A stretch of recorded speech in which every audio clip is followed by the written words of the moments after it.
Bien-aimés frères et sœurs en Christ, c'est frère Frank qui vous parle depuis le Centre missionnaire international de Krefeld en Allemagne.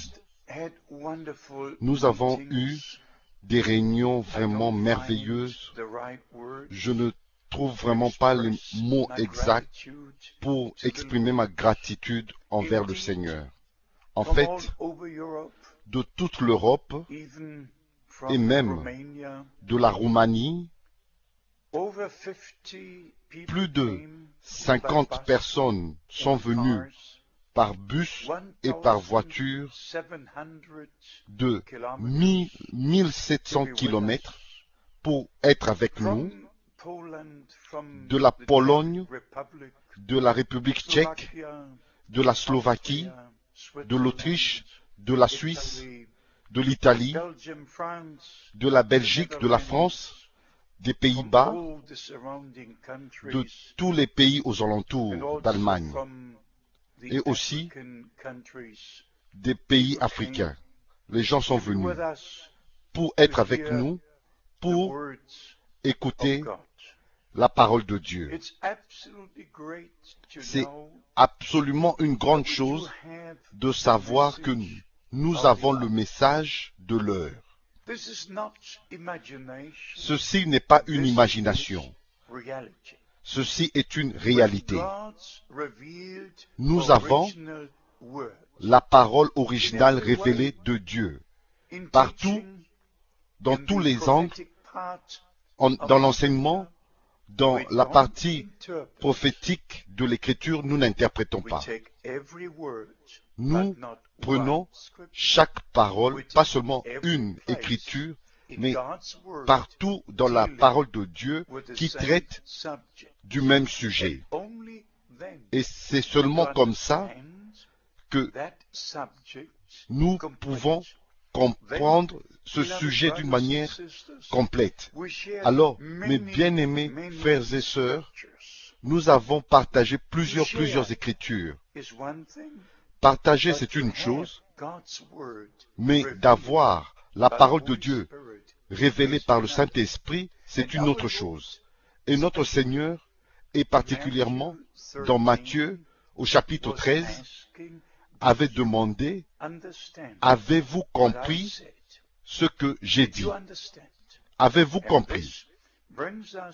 Et cela nous amène à Apocalypse chapitre 2 et 3.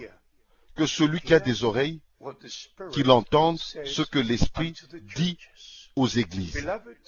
Mes bien-aimés, frères et sœurs en Christ, vous savez que je crois de tout mon cœur que William Branham était l'homme envoyé par Dieu, le prophète promis qui devait venir avant le jour grand et terrible du Seigneur n'arrive. C'est pas seulement Malachie 4 qui a été confirmé, mais notre Seigneur l'a confirmé. Ça, c'est vraiment très important dans Matthieu chapitre 17 et aussi dans Luc au chapitre 9. Mes chers amis, je crois le message de l'heure.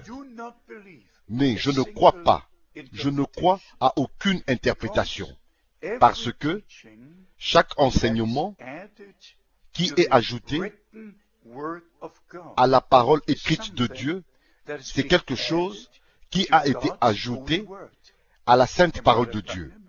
Et frère Branham a dit plus de 70 fois que si quelqu'un ajoute à la parole ou retranche, sa part sera retranchée du livre de la vie.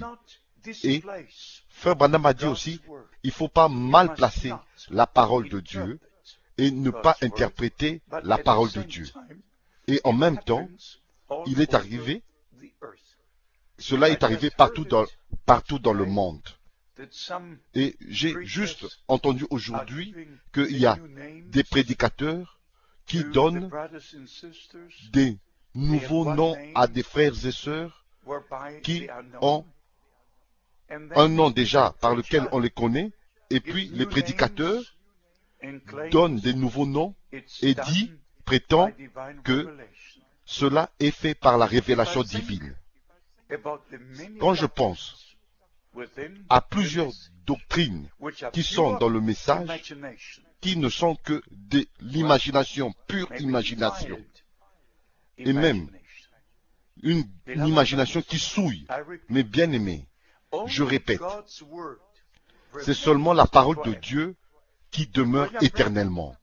William Branham ne voulait pas dire quelque chose à moins que cela ne soit enseigné dans la parole. Et cela demeure vrai pour toujours.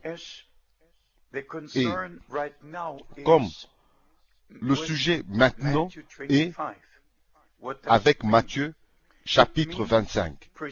Qu'est-ce que ça veut dire? Cela veut dire ce que cela dit dans la Bible. Et cela s'accomplira de la manière c'est écrit. Il n'y a pas besoin d'avoir une interprétation. La chose la plus importante est que nous soyons prêts pour rencontrer le Seigneur comme notre époux quand il reviendra. Plusieurs croient qu'il est déjà revenu. Mais mes bien-aimés,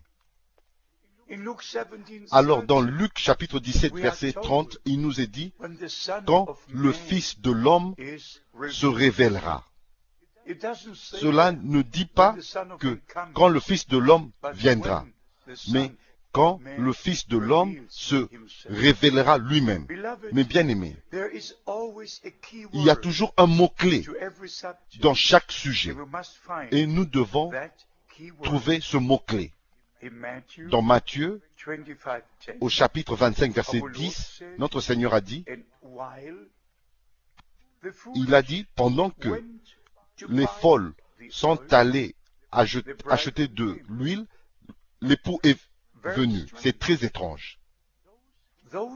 Celles qui furent prêtes n'ont pas envoyé les vierges folles à Jésus-Christ qui baptise du Saint-Esprit et de feu, mais elles les ont envoyées à ceux qui pensent qu'ils peuvent accorder la plénitude du Saint-Esprit.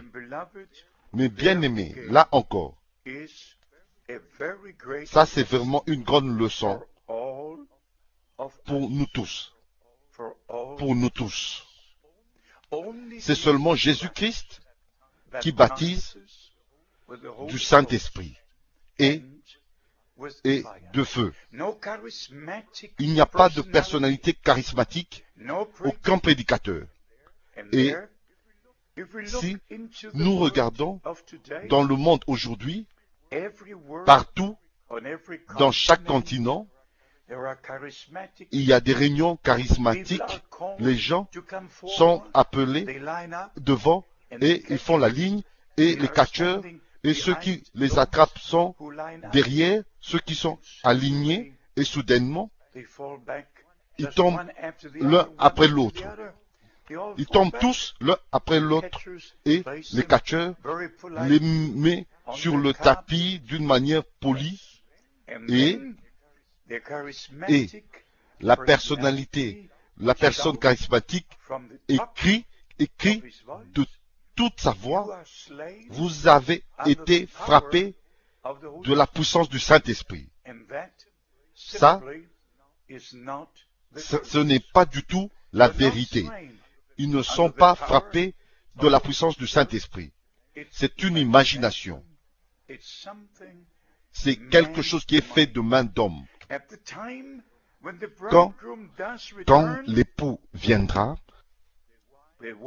les sages vont envoyer les vierges folles à ces gens là où elles étaient. Et ils ne les envoient pas à Jésus-Christ, mais à ceux qui disent nous avons la plénitude du Saint-Esprit. Mes bien-aimés, laissez-moi vous dire, Frère Branham s'est référé à cela plusieurs fois, pas seulement dans la prédication, les oints du temps de la fin, mais ainsi, il a dit que si c'était possible, les élus seraient séduits. Ça sera tellement proche, les deux mouvements. Le mouvement de Dieu, avec l'appel à sortir, et puis le mouvement charismatique, ceux qui ne sont pas vraiment sortis et qui attendaient l'époux, mais ils ne se sont pas préparés, mais ils ne se sont pas alignés avec la parole de Dieu. Ils ne se sont pas séparés de tout ce qui continue, qui se passe dans les manières traditionnelles. Mais bien aimés, maintenant c'est le temps de Dieu pour le peuple de Dieu d'être sûr et certain que nous sommes dans la parole de Dieu et la parole de Dieu est en nous. Que nous sommes dans le message et le message est en nous. Que nous sommes en Christ et Christ est en nous, l'espérance de la gloire. Être soumis totalement au Seigneur, croyant sa parole, rien d'autre que sa parole, par laquelle nous sommes sanctifiés selon Jean chapitre 17, verset 17, sanctifie-les par ta vérité, ta parole est la vérité. Que le Dieu du ciel vous bénisse et soit avec vous. Si nous pouvons vous rendre service d'une manière ou d'une autre, par la littérature ou d'une autre manière, faites-le nous savoir. Que Dieu vous bénisse dans le saint nom de Jésus. Amen.